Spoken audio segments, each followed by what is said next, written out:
তাহলে আজকে আমরা আবহাওয়া ও জলবায়ুর চ্যাপ্টারের একটা প্রশ্ন আলোচনা করছি, তাপমণ্ডল কাকে বলে এবং তাপমণ্ডলের শ্রেণীবিভাগ করো।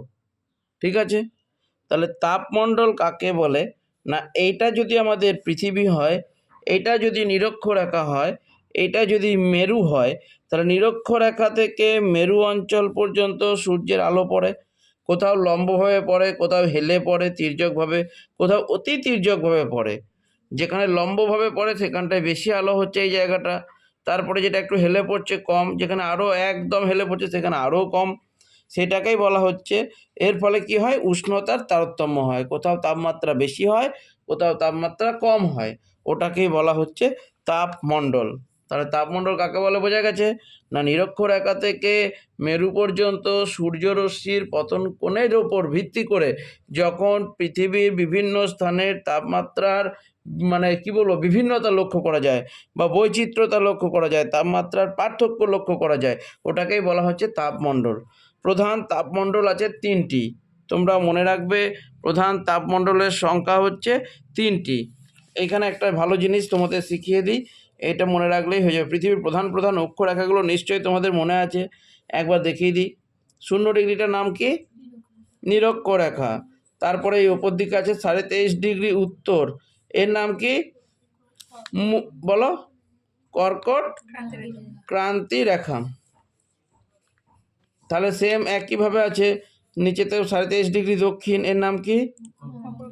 মকর ক্রান্তি রেখা। আবার 66.5 ডিগ্রি উত্তরে আছে, এর নাম কি?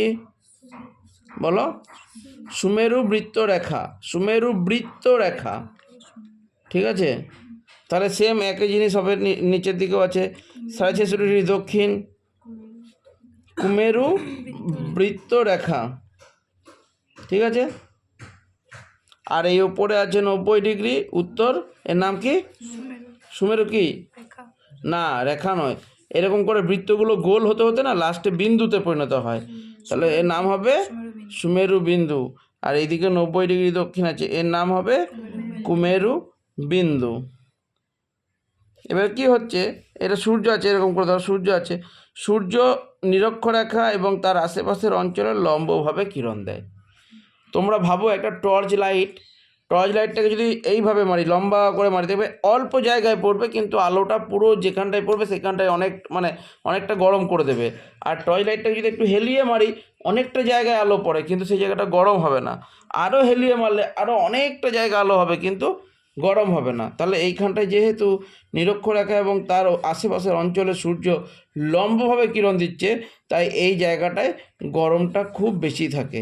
এটাকে বলা হয় উষ্ণমণ্ডল। কি বলবে তোমরা? উষ্ণমণ্ডল।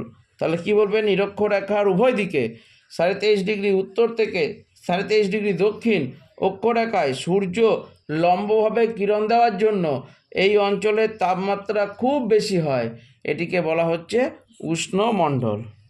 বোঝা গেছে? এবার উষ্ণমণ্ডল, এবার তুমি ভাবো যদি লম্বভাবে কিরণ দেয় তাহলে দিন আর রাত কি হবে? সমান হবে, ঠিক আছে, দিন আর রাতের পরিমাণ সমান হবে। আর এইখানটা যেহেতু লম্বভাবে কিরণ দিচ্ছে তাই এই অঞ্চলে গরমটা খুব বেশি হবে। বোঝা গেছে? বেশ, এইবারে সূর্য কিন্তু হালকা করে হেলে কিরণ দিতে শুরু করলো, একটু তির্যকভাবে কিরণ দিতে শুরু করলো। তির্যকভাবে মানে হেলে কিরণ দিচ্ছে, ঠিক আছে, হেলে দিচ্ছে।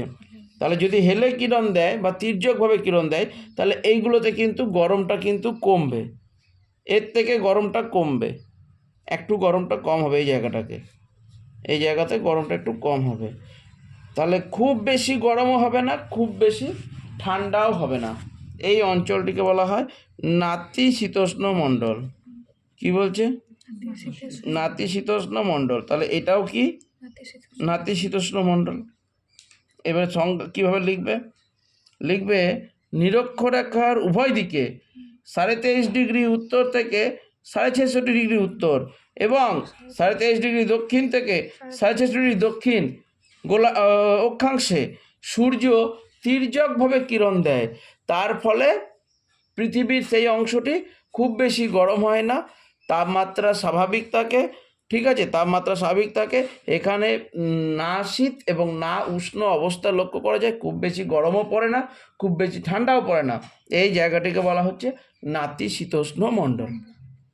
এইবারে নাতিশীতোষ্ণ মণ্ডল দুই প্রকার আছে, আমি এটা বলে রাখছি, তারপরে আমি বোঝাচ্ছি। দাঁড়াও, নাতিশীতোষ্ণ মণ্ডল দুই প্রকার, ওটা পরে আসছি। হিমমণ্ডলটা বলে দিই তাহলে। 66.5 ডিগ্রি উত্তর থেকে 90 ডিগ্রি উত্তর এবং 66.5 ডিগ্রি দক্ষিণ থেকে 90 ডিগ্রি দক্ষিণ অক্ষাংশে সূর্য অতি তির্যকভাবে আলো দেয়, মানে একদম হেলে আলো দেয় অতি তির্যকভাবে। তার ফলে কি হয়, এই জায়গাটি কখনোই উত্তপ্ত হতে পারে না। এই জায়গাটিকে বলা হচ্ছে হিমমণ্ডল। কি বলছে? হিমমণ্ডল।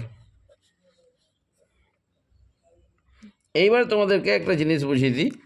নিরক্ষরেখার ওপরের দিকটাকে, এই অংশটাকে বলা হচ্ছে উত্তর গোলার্ধ, নিরক্ষরেখার নিচের দিকের অংশটাকে বলা হচ্ছে দক্ষিণ গোলার্ধ। বোঝা গেছে? এইবারে যেহেতু উষ্ণমণ্ডলটা উত্তর সবগুলোই ওপরেও আছে নিচেও আছে, কিন্তু এই দেখো তোমরা এই নাতিশীতোষ্ণ মণ্ডল রয়েছে, আবার দেখো নাতিশীতোষ্ণ মণ্ডল রয়েছে, আলাদা আলাদা রয়েছে না? কিন্তু উষ্ণমণ্ডলটা দেখো এইদিকেও রয়েছে এদিকেও রয়েছে, কিন্তু একসাথে লেগে রয়েছে। তাহলে এইটাকে কোনো উত্তর দক্ষিণ ভাগ করা হয় না, এটাকে প্লেন উষ্ণমণ্ডল বলা হয়। কিন্তু যেই নাতিশীতোষ্ণ মণ্ডল আলোচনা করব বা হিমমণ্ডল আলোচনা করব, তখন উত্তর দক্ষিণের গল্পটা চলে আসে। তাহলে নিরক্ষরেখার ওপরের দিকে যে নাতিশীতোষ্ণ মণ্ডলটা রয়েছে তাকে বলবো উত্তর নাতিশীতোষ্ণ মণ্ডল। নিরক্ষরেখার নিচের দিকে যে নাতিশীতোষ্ণ মণ্ডলটা রয়েছে তাকে বলবো দক্ষিণ নাতিশীতোষ্ণ মণ্ডল। নিরক্ষরেখার ওপরের দিকে যে হিমমণ্ডলটা রয়েছে তাকে বলবো কি বলবো বলো? উত্তর হিমমণ্ডল। আবার নিরক্ষরেখার নিচের দিকে যে হিমমণ্ডলটা রয়েছে তাকে বলবো দক্ষিণ হিমমণ্ডল। মনে থাকবে। তাহলে অনেক বইয়ে লেখা থাকে যে তাপমণ্ডল 3 প্রকার, অনেক বইয়ে লেখা থাকে তাপমণ্ডল 5 প্রকার। 3 প্রকার হলে কি কি? উষ্ণমণ্ডল, নাতিশীতোষ্ণ মণ্ডল, হিমমণ্ডল। আর 5 প্রকার হলে উষ্ণমণ্ডল, উত্তর নাতিশীতোষ্ণ মণ্ডল, দক্ষিণ নাতিশীতোষ্ণ মণ্ডল, উত্তর হিমমণ্ডল এবং দক্ষিণ হিমমণ্ডল। বোঝা গেছে? এই প্রসঙ্গে আরও একটা কথা বলে রাখি, এই নাতিশীতোষ্ণ মণ্ডলের গল্পটা।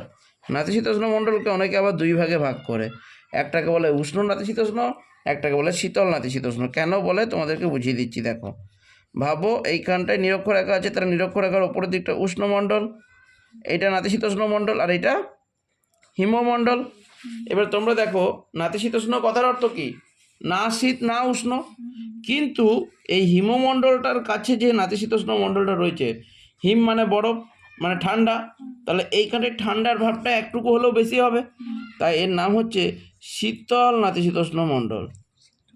আর পুরোটা নাতিশীতোষ্ণ মণ্ডল হলেও এই যে উষ্ণমণ্ডলের গা ঘেঁষা যে জায়গাটা রয়েছে এইখানটায় গরমের ভাবটা বেশি হবে, তাহলে গরমের ভাবটা বেশি হলে এটার নাম কি হবে? উষ্ণ নাতিশীতোষ্ণ মণ্ডল। বোঝা গেছে? বেশ, তাহলে এই গেল আমাদের এই পৃথিবীর প্রধান তাপমণ্ডল এবং এর শ্রেণীবিভাগ। বোঝা গেছে? এর সাথে একটা ছবি দিয়ে দেবে, তাহলে 5-এ 5 হয়ে যাবে।